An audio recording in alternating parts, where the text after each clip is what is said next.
presentation could save your life. Every day we're at risk of death. 1 in 6 die from heart disease, 1 in 7 die from cancer, 1 in 21 die from all preventable causes of death, 1 in 101 die from a car crash, 1 in 102 die from a fall, and 1 in 57,825 die from a bee sting. If you're walking across the street to get to the jack and a car decides not to stop around the roundabout, that could be it for you. If you are racing down the stairs after eating lunch at the cafeteria and you miss a step, you could be the 1 in 102 that dies from a fall. In fact, even lounging on the beautiful lawn, you could be the unlucky 57,825th person that dies from a bee sting. There are dangers to us everywhere, but the greatest danger lies beneath the surface, Earth's surface. 1,616 miles away is the Yellowstone supervolcano, located in Montana, Idaho, and Wyoming.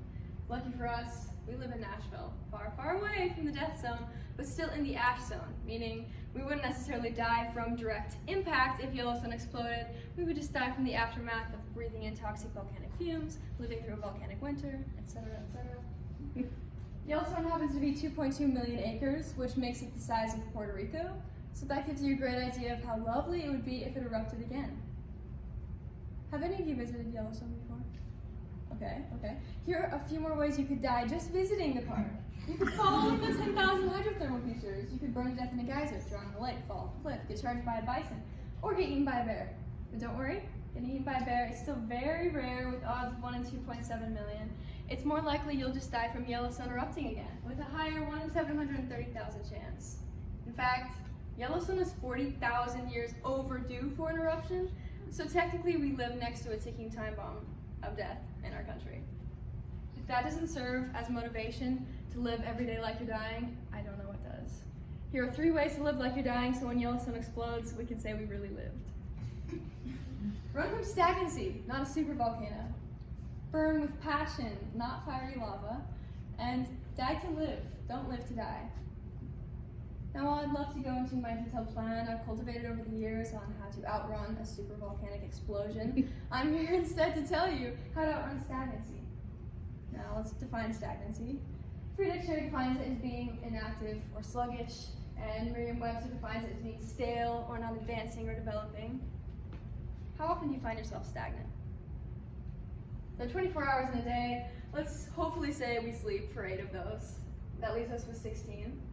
Okay, 16, let's say we spend 6 in class and eating food, and we have 10. Out of these 10, let's say we practice, we play a sport, we study. Now we have 6 hours. That's 4 left.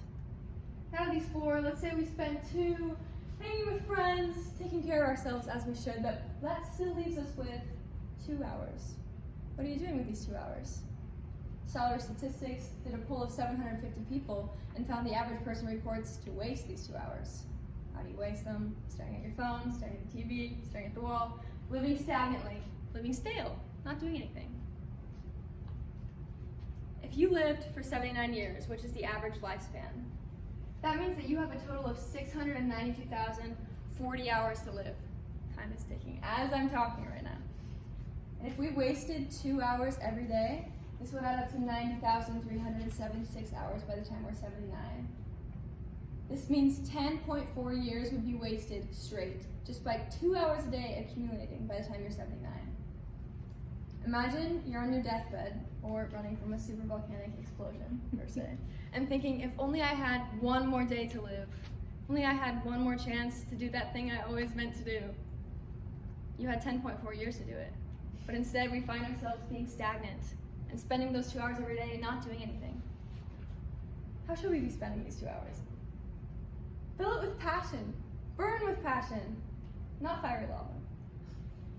Now, like getting burned by lava, passion can make you feel all warm inside, but unlike getting burned by fiery lava, passion can actually save your life. Researcher Mary Jo Kreitzer from the University of Minnesota found that people that have relationships, strong relationships, are 50% less likely to die prematurely.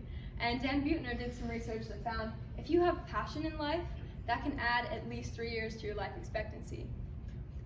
In addition to this, psychologist Sheldon Cohen found that college students who are in strong, healthy relationships are half as likely to catch the common cold, while an AARP study found that loneliness makes you more prone to getting sick. Spend these 2 hours with passion. It'll make you happier, healthier, and less likely to die prematurely.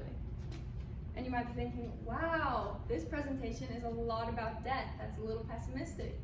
But don't get this confused with waking up every day ready to die. You should do the opposite. Wake up every day dying to live.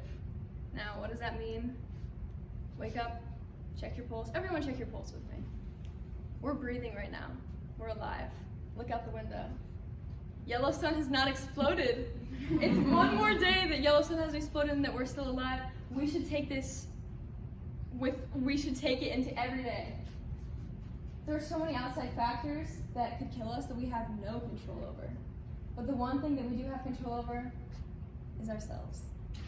Meaning, part of dying to live is maintaining good health. And we're told this a lot, right? Exercise, eat healthy. But we often fail at this. All of us are guilty of it. But you want to make sure that you're not a danger to yourself, and also to stay in shape so you can outrun a volcanic explosion. The CDC also finds that if you do these 2 things, it can add 30% to your life expectancy. And failing to do it will decrease your life expectancy by 30%. Never waste our limited days on this earth before our world looks like this, and like this. You want to say you really lived. How do you do this? Run from stagnancy, not a supervolcano. Burn with passion, not fiery lava. And die to live. Don't live to die.